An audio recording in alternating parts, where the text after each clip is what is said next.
All right, today we are going to pull back the curtain on the world of high-speed day trading. We're about to drop you right onto a live trading floor, see if you can make sense of the chaos, and then we'll break it all down. Let's just dive right in. Okay, so picture this. It's your first day on the job, the market has just opened, you're surrounded by screens, flashing numbers, and a language you totally don't understand. What you're about to hear is from a real morning session. Seriously, try to keep up. And it starts immediately. The jargon comes at you thick and fast. You hear stuff like this. R2 is officially done. If you're done, you're done, you're done. You missed it. Before you can even begin to process what R2 is, there's more. Divergence on 3020 was there. Now midband is there. It's trying to test R1 one more time. I mean, what does any of that even mean? And then you get hit with what sounds like just conflicting signals from every direction. NASDAQ wants to break 874, Dow is down, Russell's down, S&P is not in sync. It's just pure information overload. So, feeling a little lost? Good. That is absolutely the point. It's like trying to drink from a fire hose. But really, imagine if this was your first day. How in the world would you ever learn to navigate this? Well, as it turns out, 5 brand new students are about to find out. They're getting their very first orientation, and we get to listen in as all that chaos starts to become a little more clear. Our guide through this madness is Mr. Rafay, a mentor from SuperAreas.com, and he's about to break down the absolute fundamentals for recruits who have, literally never placed a trade in their entire lives. So, lesson 1 is all about decoding the market, right? Before you can even think about making a trade, you have to learn to speak the language. First up, what exactly are these people? They're called day traders. And the mentor explains that this just means a trade lasts no more than 23 hours. You could be in and out in 5 seconds, or maybe you hold your position all day. It is all about the short term. Okay, and what are they trading? It's not stocks like you might think, not Apple or Google. They're trading something called futures contracts.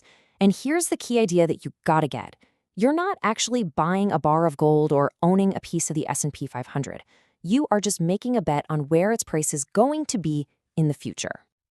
Now, remember all that jargon from the beginning, like ES in NQ? Well, it turns out it's just shorthand. It's a code. ES is the S&P 500, NQ is the NASDAQ 100, and GC, that's gold. These are the main digital arenas where all the action happens. At its absolute core, the mentor boils it all down to this right here. Your entire job is to predict one thing and one thing only. Is the price going up or is it going down? You get it right, you make money. You get it wrong, you lose money. It sounds so simple, right? But it's incredibly difficult to do in practice. And here, this is where the stakes get very, very real.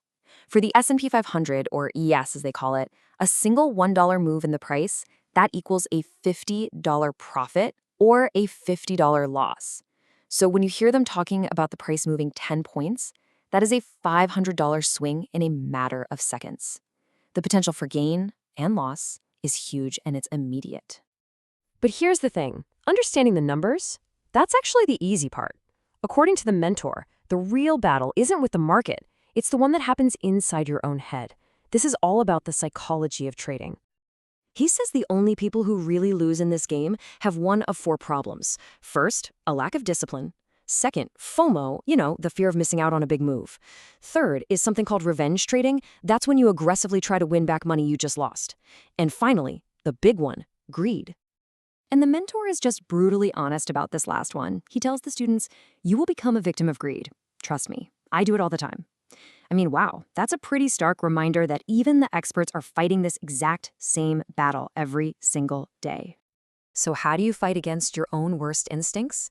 Well, this firm's answer is a very specific, very structured path that they call the new trader's journey.